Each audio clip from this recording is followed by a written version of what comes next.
Yo, what's going on, everybody? It's Damron. We're playing the Crash Bandicoot N'Sane Trilogy. We've been working through Crash Bandicoot 1, getting all the relics and gems, and in some levels like this one, which is Jaws of Darkness, we're also going to get a key that's going to help us unlock the Fumbling in the Dark level. So as always, I'm going to be showing you the Platinum Relic run, which in this particular mission, we've got to get under 1 minute 36.26 seconds. So let's go ahead and show that run, and then we'll break it down.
Alright, so there you go. We clocked in at 1 minute 31.2 seconds, which is about 5 seconds of leeway from the Platinum Relic time. Again, if you're just going for those 100% achievements, keep in mind you could settle with the Gold Relic at 1 minute 59.21 seconds. So let's go ahead and break this run down a little bit. This is a pretty challenging level, a lot of platforming that's a little bit tricky.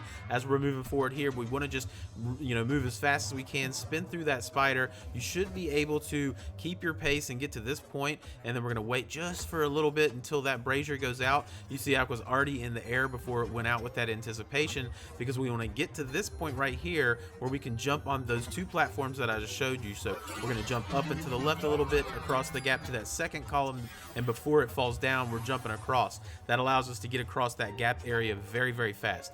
Again, we're going to wait here for the fire to dissipate, and we're going to jump across this gap. Right here, I want to jump and spin at the same time, so I break the 2-second box while jumping up into this hallway without having to take a second jump. Believe it or not, that's going to save you a significant amount of time to learn how to kind of do those jump and spin at the same time.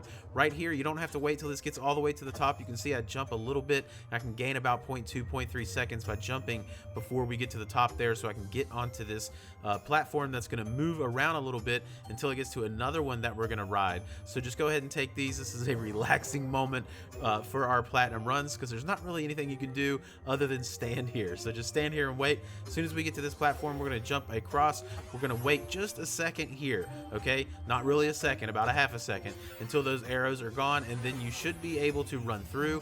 I don't even worry about this fire here. In fact, that is what I use my Aku mask on, so that I can keep pace. I let the fire hit me and just throw me into the next platform, and then I jump from the edge of that. Going from here, one spin should take out the bottom, 2 including the 3-second time, so just kind of spin into it. As we get to this larger section of the moving columns that kind of go up and down, take this exact path that I'm showing you. I find it to be very reliable. Okay, as long as you do that, you can kind of take a safe route. You could go a little bit faster if you wanted to do bigger jumps that are a little bit more risky, but the one I just showed you there is very efficient and reliable. So here we're going to cross this gap by jumping on that spider, doing a big jump. Again, we're going to do the big jump and spin at the same time, so we can grab the box into this hallway, and then we're just moving forward. As this hallway opens up, we're not going to stop. We're going to move as fast as we can, and you should be able to get through there without being hurt by any of the walls that are incoming. And then again, we can get on a moving moving platform and take a little breather as we take a little ride through this level. So this level is very fun though. I really enjoy it. As soon as you get up here, you should be able to just mosey on through without stopping. So just go ahead and go through. I got hit right there at the very end, but most of the time you can probably squeeze through that if I had jumped and started going just a tad bit earlier. Nonetheless, if you should have your Aku Aku mask at that point, so if you do get hit, it's okay, and we'll progress forward. We don't want to just wait for those arrows and throw the timing of everything else off. So we're going to move through these platforms and jump down here. We're going to be able to wait just a little bit for this brazier, so don't worry too much about trying to just go speedy to get that 3-second box. You got to wait for this brazier anyway, but nonetheless, get that 3-second box and then move across this last set of platforms into our final hallway. Again, we're going to do a jump spin on this 1-second box into the hallway, and as this wall is closed, you want to be moving forward as fast as you can, and the timing should be good enough to get you through. So I'm literally walking into the walls, and as soon as they open, I'm progressing forward. So doing all that, we make it to the final teleporter at a time of 1 minute 31.2 seconds, which is a platinum relic. So I hope you guys found that breakdown helpful. Now let's go into one of the biggest box runs in this game. There's 112 boxes in this mission that we need to get. You also need to have the blue gem from the mission Toxic Waste. So if you don't have the blue gem, then you're not going to be able to collect all of the boxes in this level.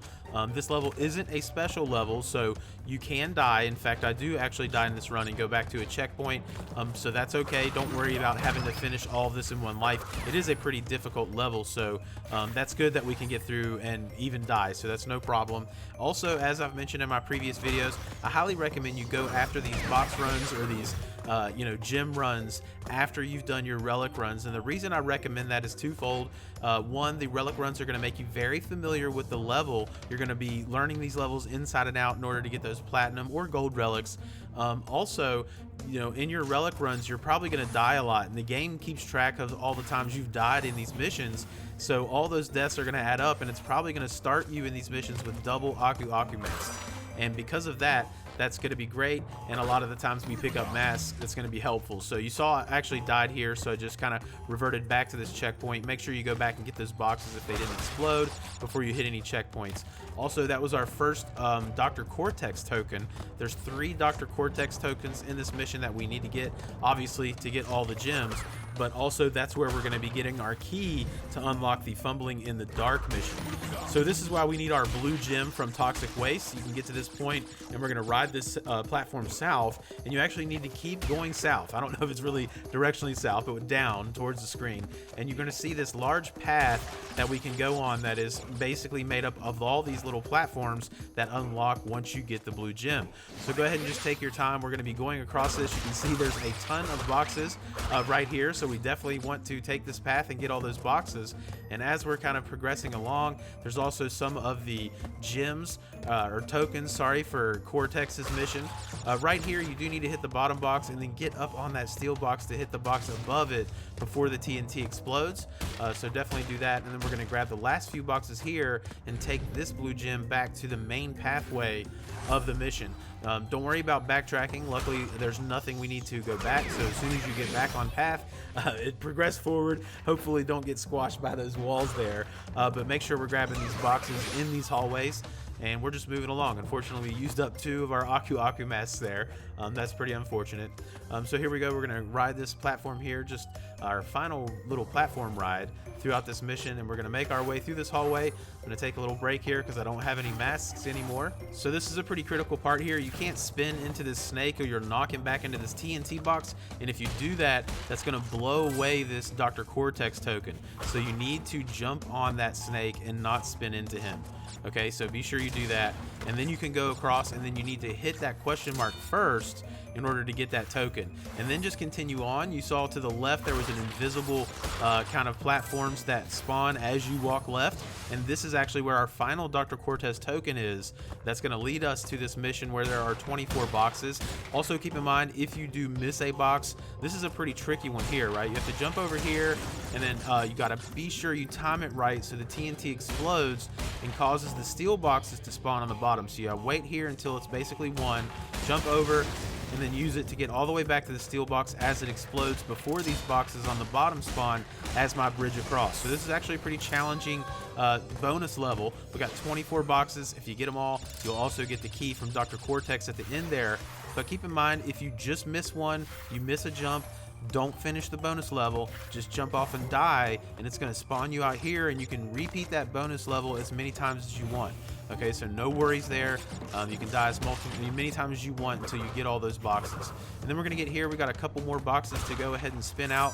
So there's our second Cocoa Bandit token. So we got one more of those to go to get another bonus level on this mission. So we're progressing on. And as we get into this final hallway here, this is where our last Cocoa Bandit token is. That's going to lead into our second and final bonus level in this game, or in this mission, sorry. And this is going to give us another 23 boxes. So once we get here, you just need to kind of spin on these. You need to jump back so you don't get taken out by these TNT boxes, basically as you're kind of going along these L steel tokens. So we're going to break that second box.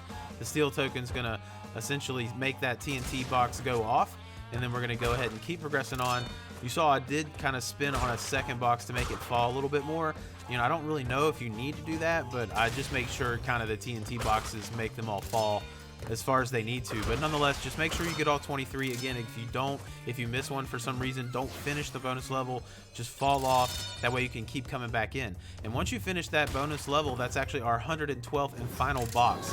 So our final box is in the bonus level. So when you come out, the gem should be right there for you to pick up. So go ahead and pick up that gem. And we've gotten the gem and the relic for Jaws of Darkness, as well as the key to unlock the kind of hidden mission, Fumbling in the Dark. So that's a long mission. There's a lot to grab there. It is a challenging relic to grab, but I hope you guys found that helpful. I really hope you're enjoying the breakdowns as much as we've enjoyed playing this game, and hopefully we're going to see you in our next mission, Castle Machinery.